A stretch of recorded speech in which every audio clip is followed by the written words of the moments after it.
Travel Diary, beda langkah, beda cerita, satu catatan.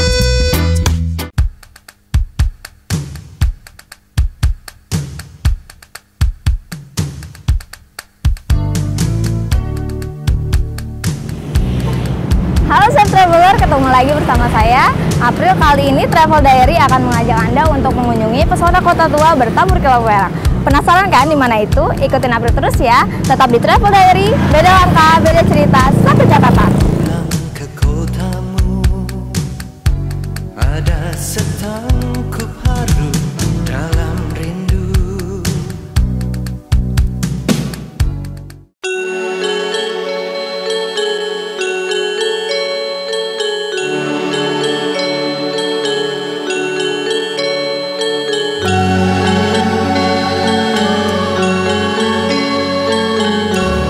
Safe Traveler, sekarang April sudah berada di kawasan Masjid Gede Mataram.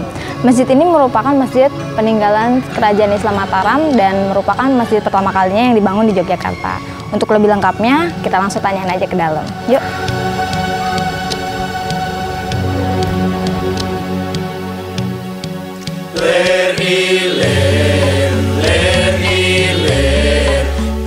Assalamualaikum Bapak. Waalaikumsalam warahmatullahi wabarakatuh.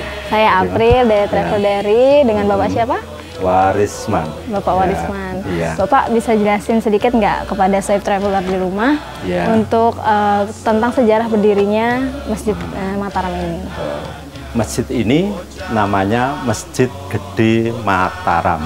Ya, Masjid Gede Mataram itu dibangun oleh Kanjeng Panembahan Senopati Sutowijaya kira-kira pada tahun 1587. Ya. Sebelum didirikan masjid itu di sini masih berupa hutan, yaitu namanya hutan Mentau. Nah, Kanjeng Panembahan Senopati itu putra dari Ki Ageng Pemanahan. Sedangkan Ki Ageng Pemanahan ini adalah kepala prajurit Wirotamtomo dari Kerajaan Pajang. Nah, pada saat itu Pajang bermusuhan dengan Adipati Jipang Arya Penangsang. Nah, Pajang yang rajanya bernama Sultan Hadiwijaya ini mendirikan sayembara atau membuka sayembara. Siapa yang bisa mengalahkan Adipati Jipang Arya Penangsang akan saya berikan hadiah tanah Mentau atau hutan Mentau. Nah, kemudian ini Ki Ageng Pemanahan yang tadi merupakan ketua prajurit atau kepala prajurit Wirotamtomo ini yang didukung oleh saudara iparnya Ki Juru Mertani ya mengikuti sayembara ini. Nah, begitu pula Ki Ageng Pemanahan ini diikuti oleh putranya Panembahan Senopati atau dulu masih kecil namanya Danang Sutawijaya. Nah, Ki Ageng Pemanahan tadi karena beliau keturunan Demak itu sudah menganut agama Islam, maka beliau ingin mengembangkan Islam di bagian Jawa bagian selatan, karena pada saat itu Islam baru berkembang dari daerah Banten, Sunda Kelapa, Pekalongan, Demak, Jepara, Kudus sampai Gresik, hanya di pantai utara. Nah, maka Ki Ageng Pemanahan inilah yang tadi didukung oleh saudara-saudaranya sekarang bukan dibuka untuk mengembangkan agama Islam di Jawa bagian selatan. Nah, singkat kata juga terus dibuka, inilah didirikan. Dulu sebelum didirikan masjid ini sudah didirikan suro kecil di sebelah barat masjid letaknya itu oleh Ki Ageng Pemanahan. Nah, karena sekiranya suro ini kok tidak memenuhi syarat untuk beribadah muat yang begitu banyak, maka oleh putranya kemudian tadi Danang Sutawijaya didirikanlah masjid yang lebih besar, ya, yang lebih besar. Nah, di sini kemudian dia mengembangkan agama Islam. Salah satu sistem dakwahnya itu tadi. Ini dibangun gapura dari masjid ini dibangun seperti pura, karena daerah di sini itu masih banyak dianut penduduknya masih menganut agama Hindu. Nah, karena orang-orang Hindu itu biasanya tempat ibadahnya berupa pura, nah itu gapuranya dibuat seperti pura itu. Nah, Safe Traveler, sekarang saya mau masuk bersama Bapak Warisman untuk menjelaskan lebih detailnya yang ada di dalam Masjid Gede Mataram itu. Nah, Pak, saya tertarik kepada beduk yang ada di sebelah kita ini. Kayunya sendiri ini masih menggunakan kayu lama atau memang sudah ada reparasi? Sudah lama, konon ini menurut cerita, tapi tidak bisa dibuktikan dengan bahwa ini sebetulnya kayu bayam. Kayu bayam? Iya, kayu bayam yang besar. Terus kemudian digabusnya di bolongnya ini. Terus kemudian kayunya dipakai untuk ini. Untuk kulitnya sendiri, Pak, masih memang sudah dari lama, Pak? Memang sudah berapa kali ganti? Ini kulitnya sudah pernah diganti, sudah tapi pernah ini diganti. Harus menggunakan kulit banteng. Oh, kulit karena banteng. Kalau sapi kayaknya kekuatannya beda. Kurang. Ya, Jadi yang membedakan dari beduk-beduk lain, beduk ini merupakan beduk yang menggunakan kulit banteng, pemirsa. Jadi berbeda dari beduk-beduk lainnya. Nah, sekarang kita langsung masuk ke dalam aja deh, Pak. Ya, enggak. Nah, Safe Traveler, sekarang ini Bapak akan menjelaskan tempat yang sekarang menjadi TPA. Dulunya ini sebagai apa, Pak? Ya. Ruangan ini berada di sebelah selatan masjid. Dulu dipakai atau dikhususkan untuk jamaah wanita. Nah, sekarang jamaah wanita itu berada di belakang. Artinya di belakang laki-laki. Nah, ruangan ini kemudian sekarang digunakan untuk taman pendidikan Al-Quran untuk anak-anak. Ya. Langsung masuk ke dalam, kita langsung masuk ke sana. Oke. Kan masjid ini kan udah lama nih ya, Pak? Iya. Pasti udah ada yang namanya renovasi atau pemugaran ya, Pak? Di sini udah berapa kali pemugaran, Pak? Pemugaran itu sudah 2 kali. Itu mengganti yang tadi atap gerabah itu menjadi atap dengan metal ya. Terus kemudian lantainya yang dulu hanya floor itu hanya bukan semen tetapi gamping, batu merah dan pasir itu dicampur, itu diratakan, itu lantai floor namanya. Nah, terus kemudian sekarang diganti marmer. Yang dalam ini lantai marmernya dari Itali, yang di Serambi itu lantai marmernya dari Tulungagung. Ya. Untuk bangunan atapnya sendiri ya, Pak ya, bisa dijelasin nggak, Pak, kepada para Safe Traveler di rumah, kenapa berbentuk limas? Padahal kan masjid-masjid lain kan udah berbentuk kubah, berbentuk setengah lingkaran gitu, Pak. Ya. Kenapa masih? Konstruksi ini namanya konstruksi tajuk lambang gantung.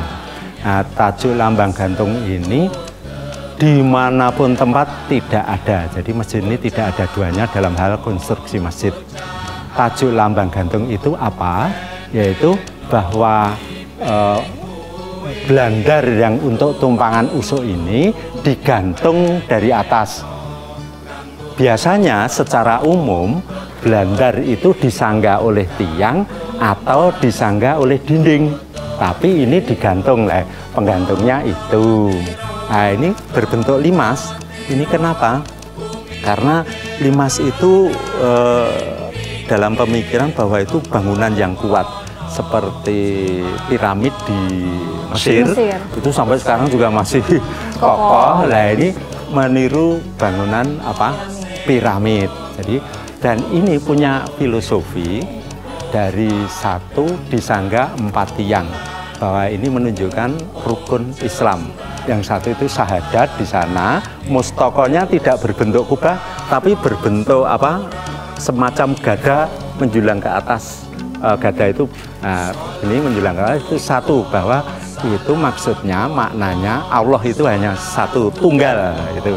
Nah, terus kemudian dari syahadat itu disanggalah 4 tiang, yang ini sholat, zakat, puasa, dan haji. Begitu 4 tiang ini filosofinya begitu. Ya. Pak, Sekarang saya tertarik nih melihat mimbar yang ada di depan. Oh, iya. Nah, bisa dijelasin nggak Pak? Mimbar ini kenapa ada dua? Biasanya kan masjid-masjid lain kan hanya ada satu dan besar gitu. Sedangkan yang ini mimbar ada yang dua. besar ini itu adalah sumbangan dari Sultan Mahmud Badarudin. Ini sudah semenjak Raja Sultan Agung, karena ada hubungan kekerabatan, maka dihadiahi untuk masjidnya itu mimbar untuk khotib Jumat. Jadi mimbar ini khusus untuk khutbah gitu. Sedangkan mimbar yang ini untuk kajian. Oke, Ya. terima kasih ya Bapak Ya, atas boleh, waktunya boleh. sudah menemani saya Boleh, untuk boleh. menjelaskan Masjid Gede Mataram ini. Ya.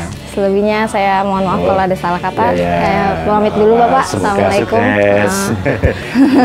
Assalamualaikum Ya, warahmatullahi Waalaikumsalam wabarakatuh. warahmatullahi wabarakatuh.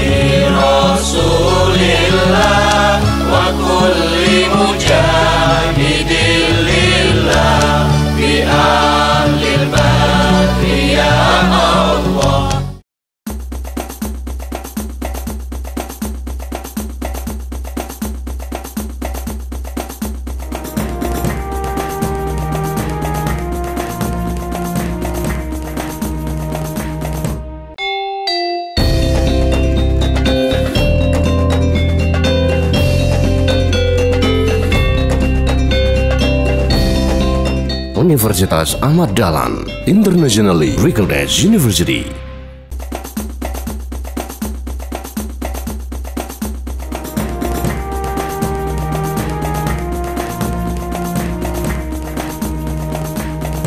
Mam na imię Kasia. Przyjechałam tutaj z Polski w ramach programu Dharmasistwa, żeby uczyć się języka indonezyjskiego na Uniwersytecie Ahmad Dahlan. Studiowanie na UAD, a do tego mieszkanie w Jogjakarcie jest niepowtarzalną okazją, żeby poznać kulturę Indonezji, dlatego wszystkich do tego serdecznie namawiam. A Indonezyjczycy na pewno Wam w tym pomogą, ponieważ jest to najbardziej pogodny i radosny i pomocny naród świata. 안녕하세요. 제 이름은 권가민이라고 합니다. 저는 한국 사람이고요. 저는 현재 족자카르타 안에 있는 아마드 다알란 대학교에서 공부하고 있습니다. 이곳 사람들은 모두 항상 미소 짓고 또 많은 사람들이 친절합니다. 그리고 학교 측에서도 외국 유학생들을 위해 많은 배려를 해주고 있습니다. 그래서 지금 저는 매우 행복하게 공부하고 있습니다. 감사합니다.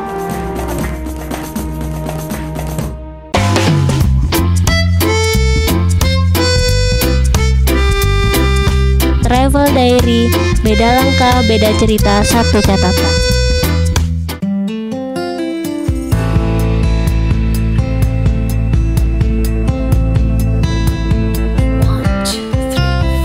Nah, Safe Traveler, sekarang April sudah berada di tempat pembuatan kerajinan perak, yaitu HS Silver. Yuk, langsung masuk aja yuk.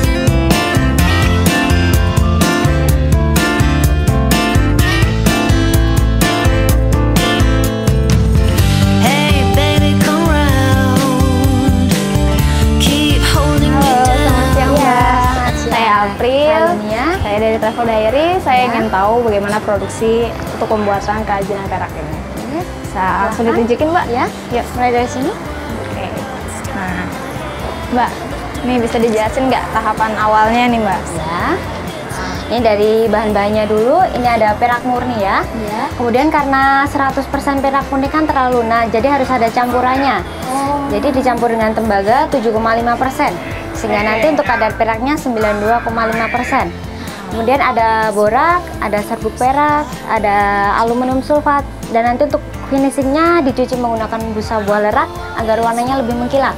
Oh, di sini kan yang diproduksi kan bukan hanya perhiasan ya Mbak? Ya. Jadi semuanya itu memang harus pakai campuran ini semua? Iya, semuanya ada bahan-bahan ini semua sudah tercampur. Produk yang dibuat bisa dijelaskan kepada Safe Traveler? Produk yang dibuat ada perhiasan, ada hiasan dinding, ada souvenir-souvenir. Dan yang kira-kira yang proses pembuatannya itu di bagian mana? Untuk lebih jelasnya bisa dilihat di sini. Ayo Safe Traveler ikutin.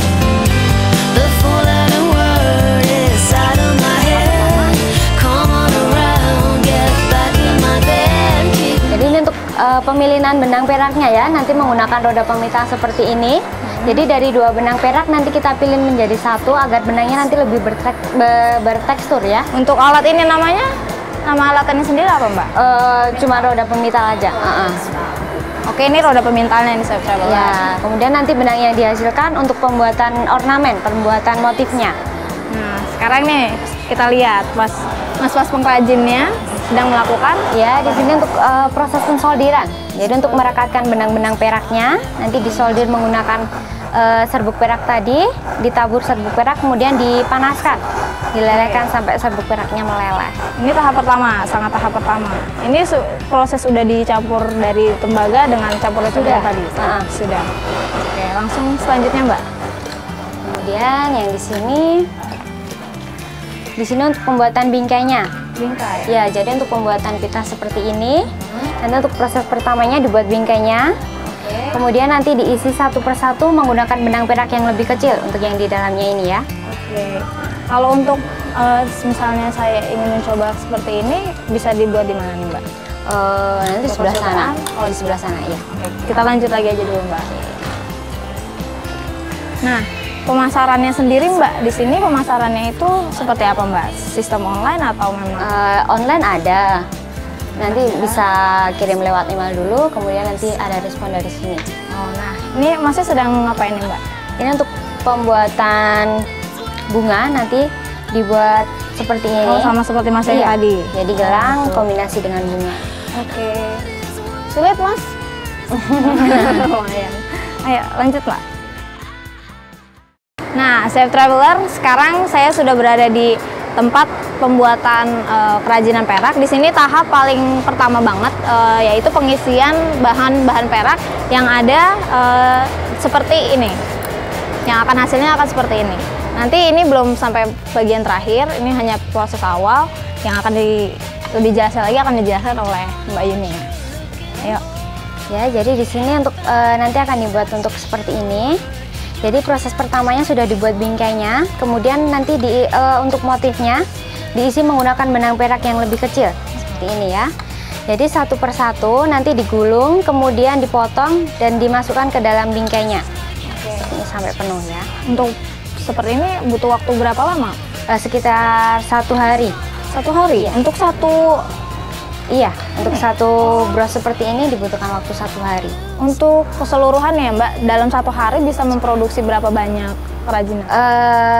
Tergantung nanti modelnya seperti apa. Sudah sering kita buat atau belum. Kalau model baru bisa 1 hari hanya 1 pieces saja.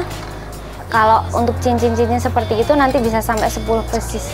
10 pieces dalam 1 hari? Iya. Untuk beberapa pengrajin? Iya. Oke. Nah, sekarang kita mau kemana nih Mbak? Kita melihat untuk proses finishingnya ya, sebelah sana. Nah, Safe Traveler, ini nih tahapan terakhir sebagai finishing untuk kerajinan perak itu sendiri. Bisa dijelasin langsung Mbak? Ya, jadi di sini kan karena setelah proses pensoldiran tadi warnanya berubah menjadi kehitaman, untuk mengembalikan ke warna putihnya nanti akan direbus menggunakan batu tawas. Dan seperti ini setelah proses perebusan, kemudian nanti masih akan dibakar. Kemudian nanti dibakar, masih direbus lagi, dibakar, direbus 5-8 kali proses untuk pembakaran dan perebusannya ini. Seperti itu.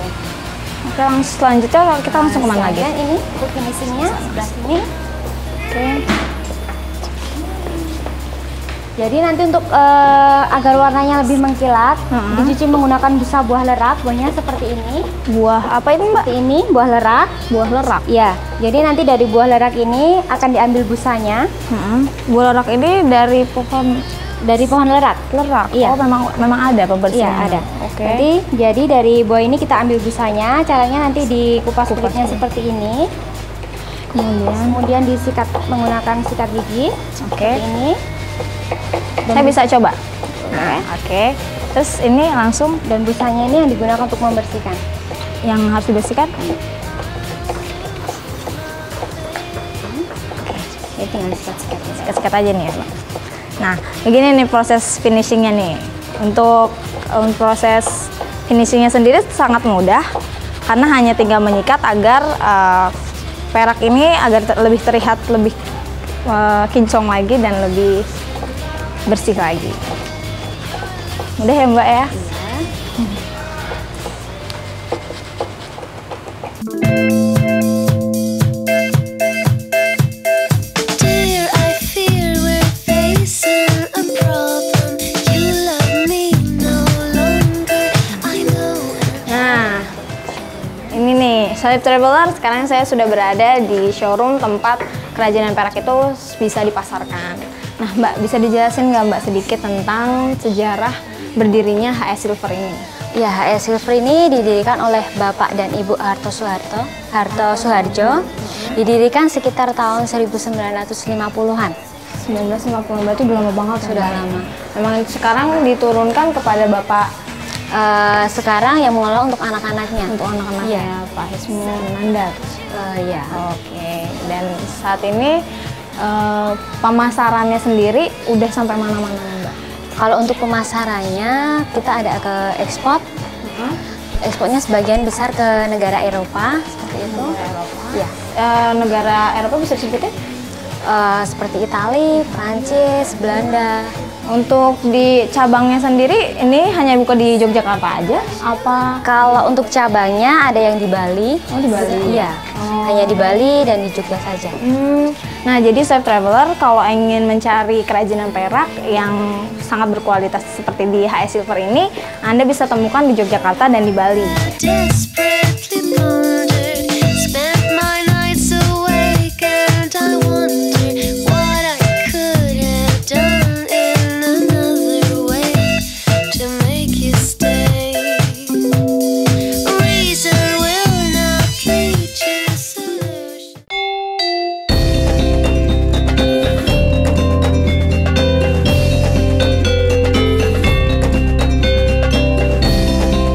Universitas Ahmad Dahlan, internationally recognized university.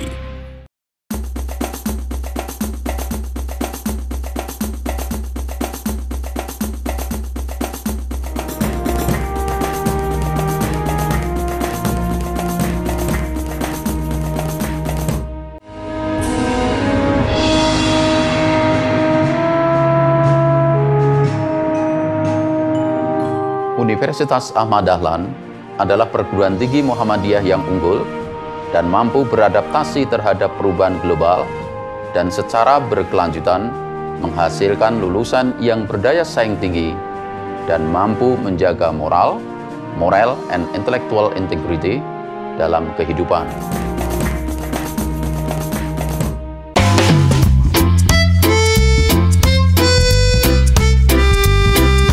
Travel Diary, beda langkah, beda cerita, satu catatan.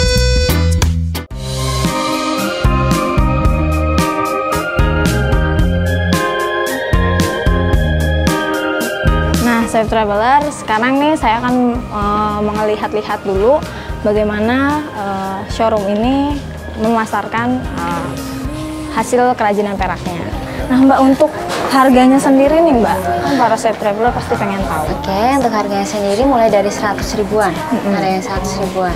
Itu untuk perhiasan atau memang hiasan dinding? Untuk perhiasan. Untuk perhiasan bisa dengan harga Rp100.000. Kita sudah bisa mendapatkan perhiasan dari kerajinan perak itu sendiri, pemirsa. Nah, untuk hiasan dinding sendiri harganya dari berapa sampai berapa? Ada yang 2 jutaan, 2 jutaan, 2 juta sampai kira 5 juta yang itu, besar, untuk ukuran besar. Untuk ukuran kecil segini, untuk ukuran kecilnya ada 2 jutaan, 2 juta sampai 3 jutaan kalau yang kecil. Untuk ukuran sekali sebesar ini, 12 kali 12. Nah, untuk 12 kali 12 saja hasil kerajinan perak ini dihargai dengan Rp2 juta untuk hiasan dindingnya. Nah, Sohib Traveler, unik-unik banget kan kerajinan peraknya. Nah, kalau pengen ngeliat proses pembuatannya atau pengen beli, langsung aja datang ke Jalan Mondorakan nomor 1, Kota Gede, Yogyakarta. Terima kasih ya, Mbak, atas waktunya. Iya, sama-sama. Ya. Nah, Sohib Traveler, sekarang April lapar nih. Kayaknya April mau cari makan dulu deh. Yuk, ikutin April terus. Let's go. I make you move, 'cause I know what I like.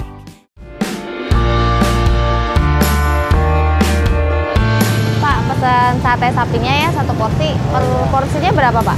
1 porsi 28.000. Oh, oke, Pak. Saya pesan 1 ya, Pak. Terima kasih. You and me will be lying side by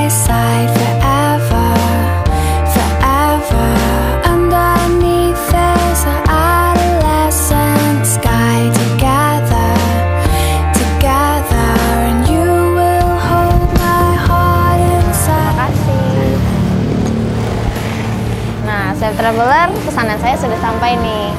Sekarang kita cobain dulu ya sate sapinya.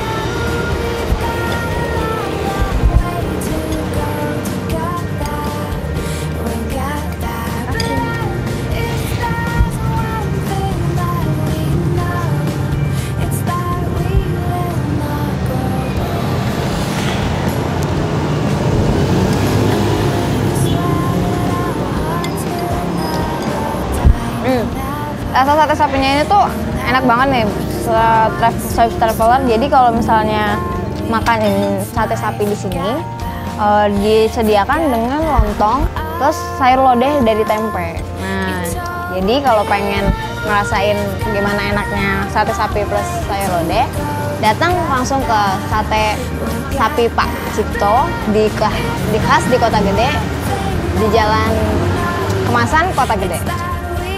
Selamat makan.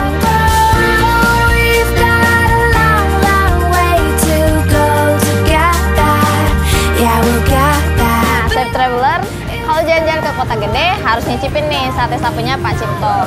Setelah ini April bakal ngajak para Safe Traveler untuk membeli oleh-oleh, yaitu kipo. Kipo adalah makanan khas dari Kota Gede itu sendiri. Yuk, ikutin terus.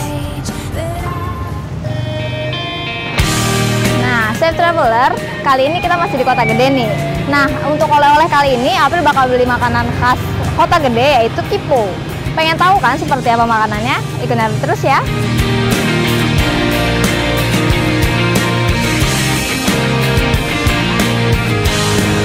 Nah, ini nih pemirsa toko kiponya. Kita beli dulu ya. Bu, beli kiponya, Bu. 10 bungkus aja.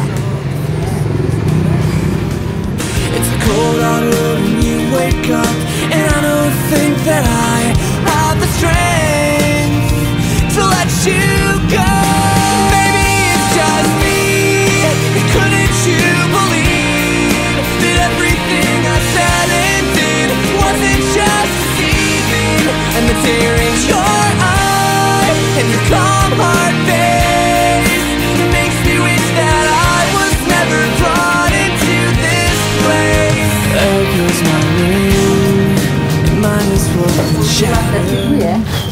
Ya Bu, ini Bu. Nah, ini nih Safe Traveler, April udah beli kiponya. Nah, kali ini kita harus udah waktunya kita pulang. Nah, Safe Traveler, seru banget kan perjalanan kita hari ini. Nah, sebelumnya April bakal nulisin perjalanan kita kali ini di buku diary. Kota Gede merupakan saksi bisu dari tumbuhnya kerajaan Mataram Islam yang pernah menguasai hampir seluruh Pulau Jawa yang banyak menyimpan aneka warisan budaya. Tidak hanya warisan kuliner yang dapat dinikmati, kerajinan perak yang menjadi ciri khas Kota Gede juga dapat dipelajari.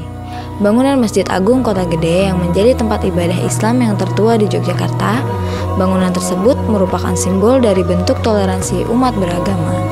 Hal ini terbukti jelas bahwa sikap toleransi sudah dibangun sejak lama di negeri ini.